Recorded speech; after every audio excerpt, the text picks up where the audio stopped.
Okay. So as Finnik grabs the baby and then fails his dexterity save for the oncoming storm, he's swept away in the whirlwind. And all Finnick sees swirling by him is almost like pictures or mirrors or videos, if Finnick knew what a video was, of scenes. In one, he sees a desert hellscape with glass blowing by, and then it's gone. In the next, nothing but fire and brimstone, and then it's gone. And then a beautiful beach full of pearls that looks on into an island with a massive tree in the center and a large Titan-like figure sitting on a throne with a face so bright you have to avert your eyes. You can make a religion check for me if you like.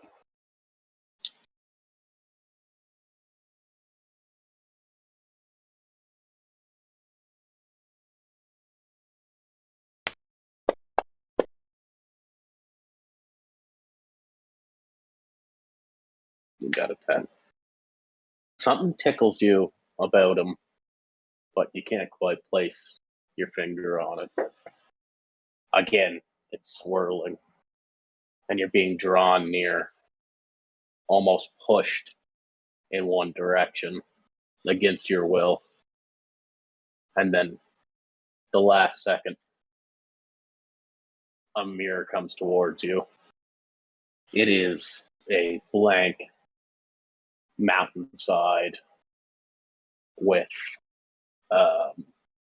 what you think must be like some kind of goat creature, and then nothing but a sea or a lake of lava at the bottom,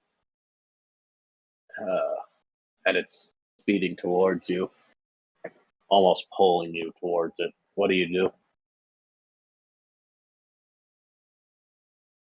All right, you focus your will and fly towards it, and as you're kind of expecting to connect with something, but you don't. It just passes right through. Gravity returns to you, and you come down hard on your knees in a kind of a bit of a roll, like you've had some momentum, taking careful to shield the baby. And you stand up and you look around. The weird goat-like creatures with 6 legs and horns that point both up and down are staring at you, but their eyes. Actually, make a nature check.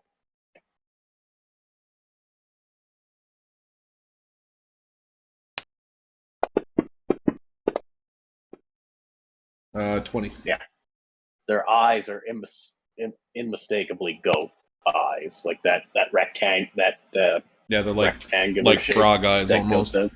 Yeah. With that nature check, you take a look around. This, though you are on dirt and soil, which is much nicer than where you were, the heat is kind of brutal. And kind of taking a look at your surroundings, you know, it feels more Earth-like than where you were, but it still feels not right. You look up at the sky, and right where the river of lava kind of meets and the mountainside, the clouds on the river of lava side in a straight line, following, not a straight line, in a curving line, you notice following the river, have smoke and soot in the clouds. And on your side, it's just a kind of a gray, dull sky. And you think, well, that's pretty unnatural. Along the mountain side, you can see there are caves and stuff that you could maybe take refuge. I think it's probably a good idea to start fucking heading towards that. Right. So you you make your way up, and especially with your heavy armor, and you were dressed pretty lightly because I think the Caspian Sea is a pretty Mediterranean kind of warm place anyway. Mm-hmm. But the heat is not comparable to what you're feeling now, and it's getting through to you. But you make your way to one of the nearest caves and you wander inside. The temperature does noticeably cool once you're inside. With your dark vision, you can see there's a check you can make for your dwarven senses about caves in the underground, can you? Yeah, it's knowledge history. Make a knowledge history check for me. First time it ever came up. Woo! Nice. So these caves are definitely hewn, and by rocks or by hammers and chisels, but the scars on them look like they were really. Some are really old, some are a lot newer. So say that again. Sorry. Someone dug this hole, but it looks like from the scars from the tools that were used, some are newer and some are older. Okay. Like much older. So being as you're out of the heat now, you begin wandering inside. Just to the farther you move in, the cooler it does get. But you get 30, 40 feet inside, you can kind of breathe. It's less stifling now. But what do you do? Holy shit. All right, so in my direct surroundings, is it still cave line features that progress forward? Is that what you're saying? Yeah. With a slight downward angle. Awesome. Well, as I go, I'm just going to kick around in the tools just to see if there's anything hidden beneath. Kind of just make sure I kind of identify everything I go to see if anything perks my interest. All right. Make an investigation check.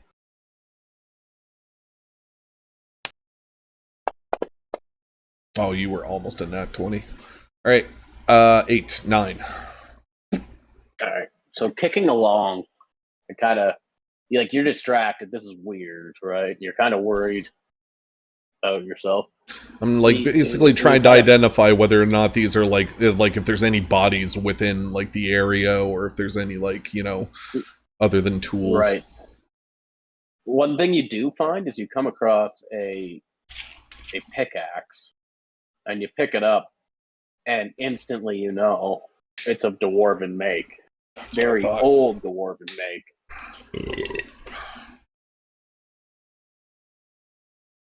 All right. And it looks like it had been blunted, and somebody maybe set it down and forgot it, or dropped it while they were running away. But it's heavily used. Gotcha. And is it just sitting upon the ground, or is it on an altar, or what's it? It was kind of like buried in the dirt. So the dirt here that you're walking on too was like a fine mixture of sand and ash. Okay. Like your foot kind of sinks in a little bit every step you take. I'm gonna slowly reach out towards this hammer and see if I can grab a hold of it. Oh. The pickaxe? Or sorry, the pickaxe. My bad. Yep. Pick it up and look at it and investigate it thoroughly. Besides what I've told you, nothing else jumps out. Dope. I'm gonna pop that into my knapsack and continue on. Okay. So you get quite a ways down, and you do come to some branches in the or a branch in the cave system. Kind of left and down and right and up.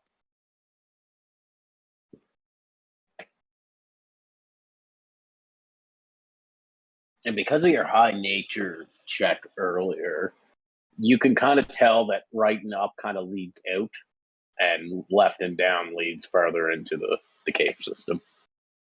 All right, and in the directions of the ones that exit out, do I still sense like heat coming from those directions? Yes, yeah. Okay, I'm going to continue along inside then. All right, so you keep wandering down.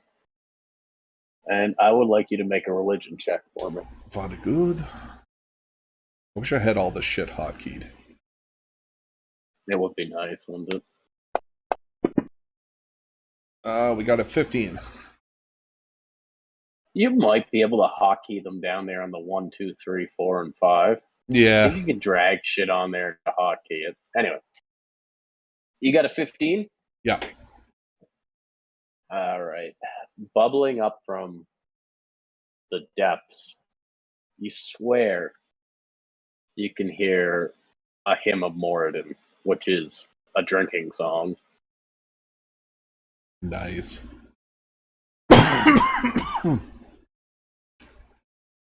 Sorry, I'm still really fucking sick with pneumonia. Oh. So I'll just basically perk my ears up and look around to see if I can ascertain from which direction the fucking sounds are coming from. The direction you're heading in. Oh, with a gleam of my eye and a skip in my step, I'm gonna double pace and start running towards it. All right.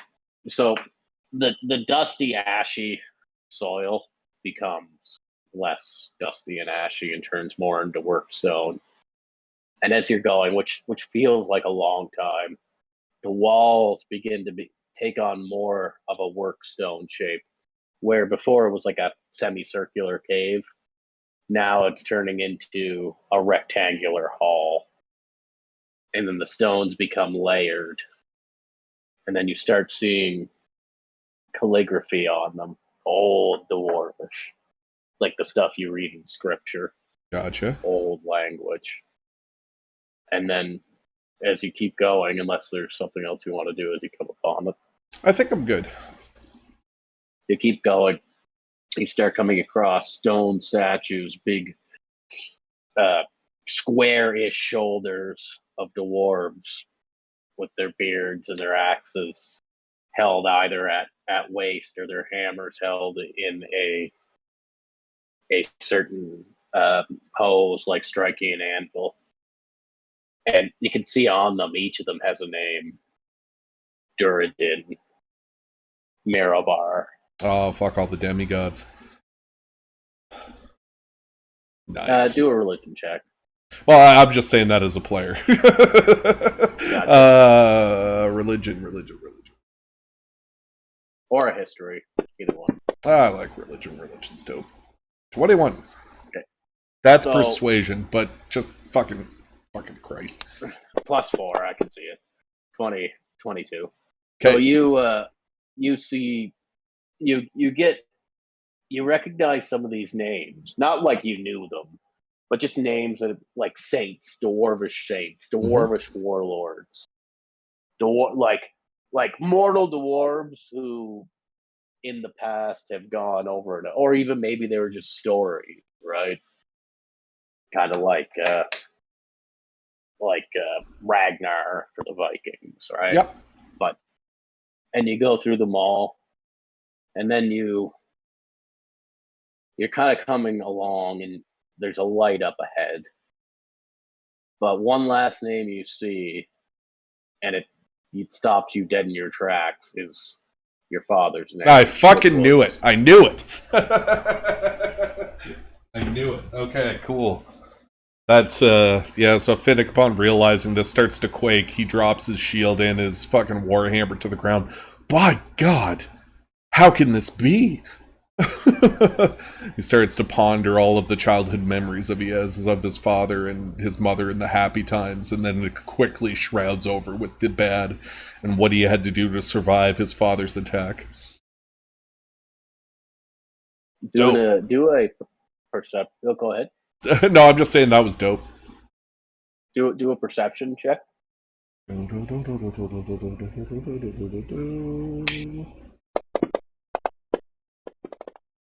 got a Lurbin. So one like maybe a little misty-eyed Finnick looks, and it is a proud image of your father. The one thing that isn't how you remember him is his canines do seem to be a little sharpened in the stone statue. Gotcha. And then Okay. ting, ting, a solo sound of a blacksmith's hammer echoes throughout the hallway. Sorry. Oh God. Can I see where the tings are coming from, or does it seem to be like an opulence around me? No, they're definitely echoing from farther down, and you can see a faint light source farther down, kind of flickering like candlelight or fire flame. Right on. All right, I'm gonna head towards that. So let me fire off a quick message to Cote here. I just saw that Honky just joined up. 1 second. Okay. All right, give her. All right. So you pad down, rounding the corner. How does Finnick feel in this moment? He's very Excited, scared, no, anxious? he's more conflicted because right now he seems to be in the place of the gods, and for some odd reason, with his father's statue being there, he wonders what his father wasn't telling him about his previous adventures before the affliction of the disease. But then noticing that the fangs were actually on the statue just kind of coerces him even more. And he just basically is trying to ponder to the fact of what all these symbols could mean. Carrying on. That's very good. Carrying on. You round the last corner, and again, it's hot, but not like a stifling hot, like a comfortable heat, a heat of the forge. Mm-hmm. As you exit into a large room, um, quickly glancing around, you can see there's a few different forges and a few different forging tools and like anvils and stuff. But one major one that is set into the back of the room with a large golden and gemstone studded forge and a large platinum anvil sitting in front of it. The smoke from the forge is going up a chimney. In the back side of the room, you can see what was built out of wood, what looks like a stable or a hut that somebody was using. There's scraps of food, and even though there's overpowering smell of forge work, there you can still kind of smell very faintly like rotting meat. Uh, Working at the forge is a dwarven figure with large, spreading, angelic wings, Neat. muscles, ting, ting, no shirt on, long, long hair, non-braided, long beard, also non-braided, that kind of flutters back every time the hammer lands. All right, I'm going to approach the being and say, "Greetings, friend." Finnick de Sol, the voice echoes from all around you.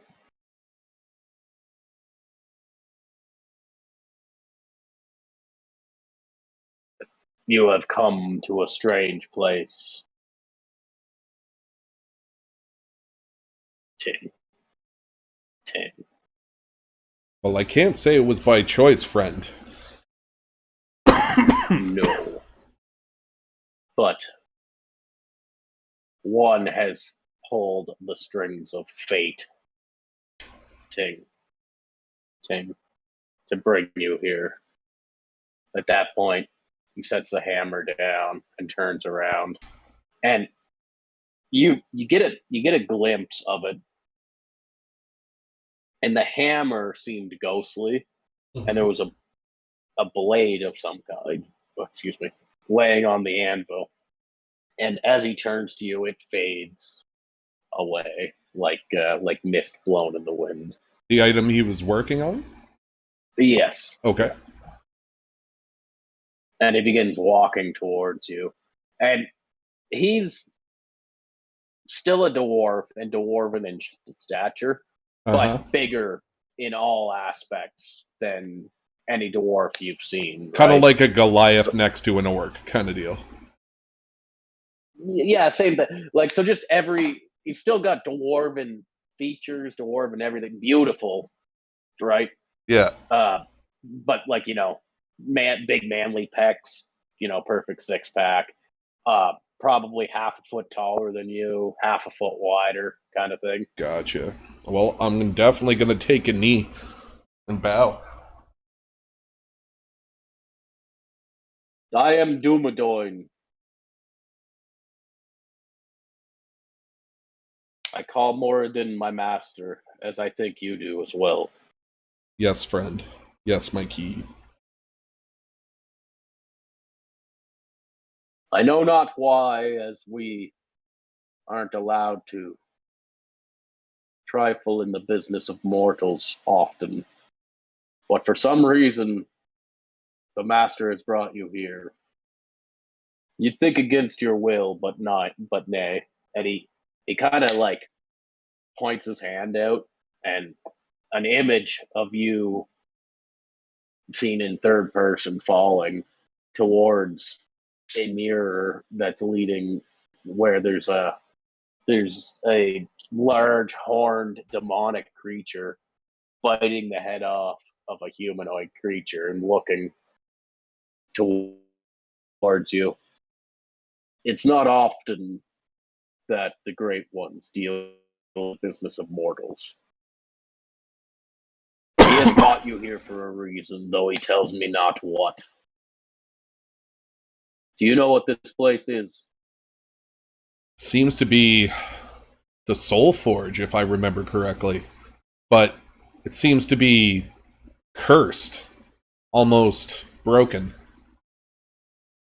I recognize some of the statues and the names therein, and I also recognize an image of my father. But I don't know. It seems sick. I know not of your father. I do know that where you are is the Soul Forge. Fucking It was taken. just so everybody watching this later is, clear. Finnick, as soon as he says the Soul Forge, Finnick gets a little bit of a chub. A little bit. Moradin removed it from your plane long ago and placed it here.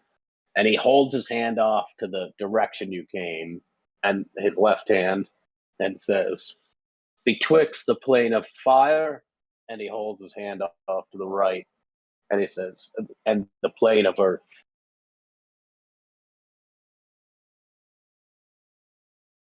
So is he asking me to choose between the two? No, he just telling you. Oh, just kind of giving me a little Removed it foreshadow. from your plane, like Earth. Gotcha. Yeah. So yeah. So you currently are somewhere between the plane of earth and the plane of fire. Okay. That's fucking interesting.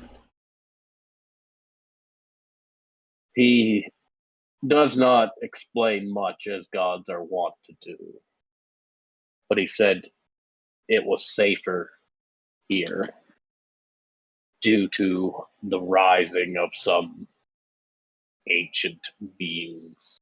Okay. Time, as you will see, will travel differently here.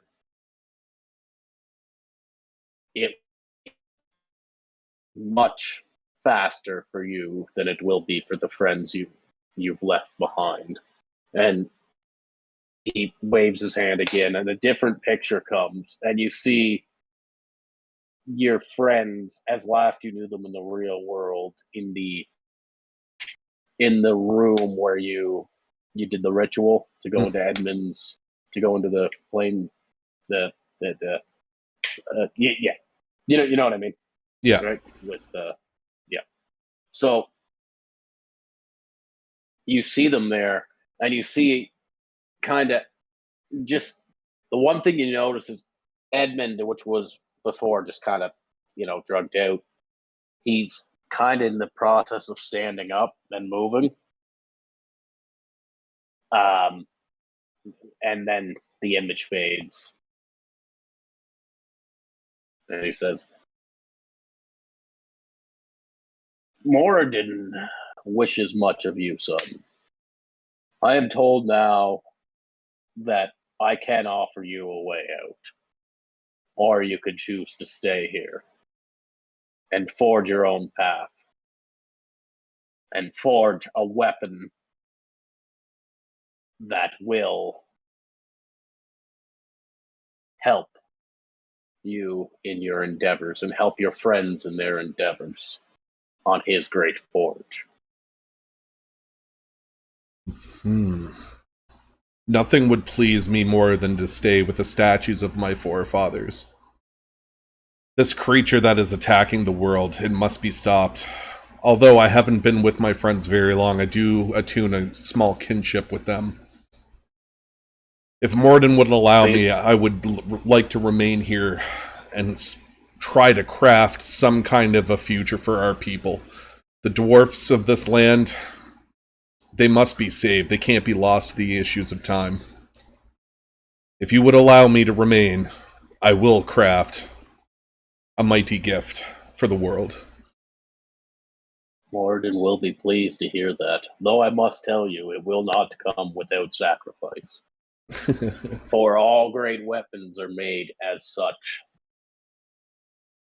It will be years for you in this harsh land.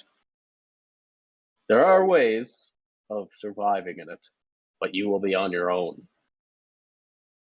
You do have Morden's blessing that nothing will come if you stay on this mountain. No evil fiends that lurk outward, or the tricky Ginny. There is what you need to survive here.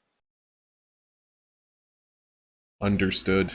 And he looks down at the baby you're holding, and he says, "Well, that is a predicament."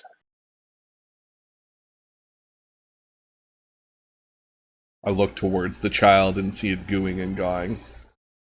Mm-hmm. I'll ask, is this deal only for myself, or is it for the child as well? Do you know what you hold there? Albeit a divine creature you may be, but myself, I am merely mortal. Some things aren't meant to be understood, as I caress the back of the child's head, trying to calm it. So he kind of does a twist with his hand, and the baby kind of lifts up, and the swaddling unwraps. And I'm not sure if you've seen it or not, but there's a tramp stampy kind of tattoo on its center back. And he goes, "This child is marked with the symbol of Jezebel, whom was slain 1,000 years ago, and is now just taken to re-rising. She has some aspect of the demon Jezebel within her. It does not mean she's not her own person, but raising her will be wild and hard.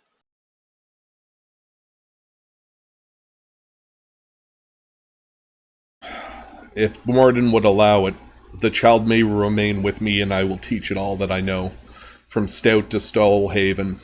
For the Forge Masters and the Clerics and the Paladins of old, I will teach this child what it means to be free." Are you sure that's what you want? We can toss it in the river. It will die like any other.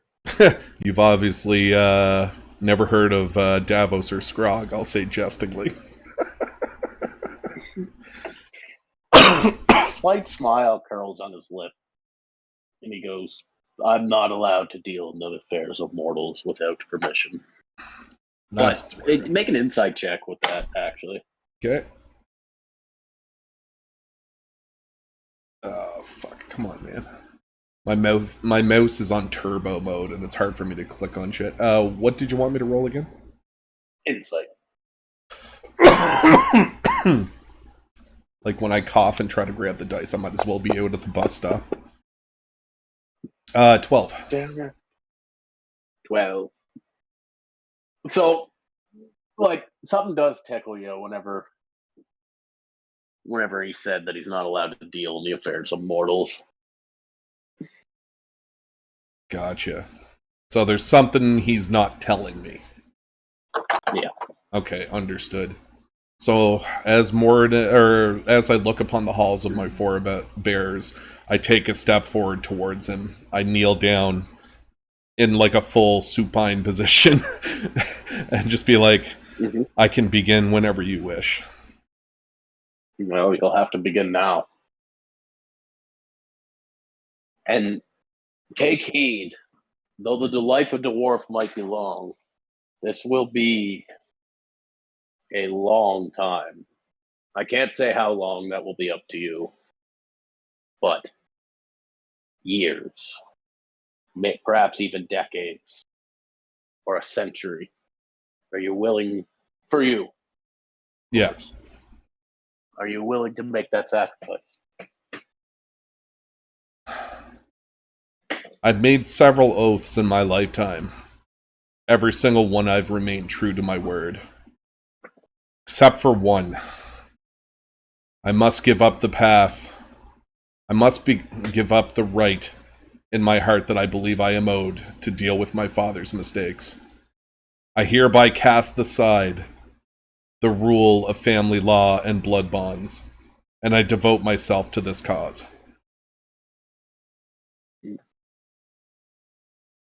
Very good.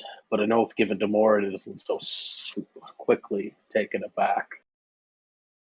I understand now that you are. These are amazing things that you walk through and witness, with amazing times not meant for mere mortals. But do not forgive your oath.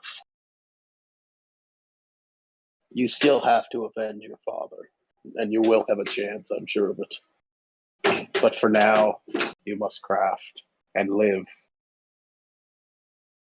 and survive.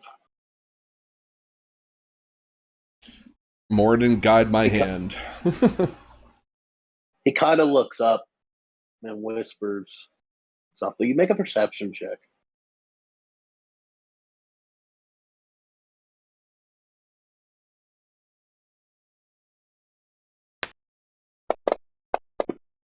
Ha! I see nothing. No. He whispers something to the ceiling and looks back. Our time grows short. If you're to deal with the Jinny at all, be more wary of the fire Jinny than the earth Jinny. Do not leave the mountain unless absolutely necessary. Creatures will not befell you while you're here, for it is protected by Moradin.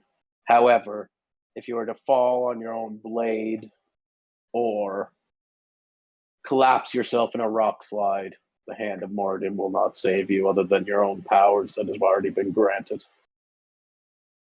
There is food here. You'll have to forage and make for yourself. The soil can grow food up the part of the mountain. The goat's milk is drinkable and their meat is edible. But I do not kid you, this will be a hard life. I bow and pay my respects. Do you have anything you wish of me before I go?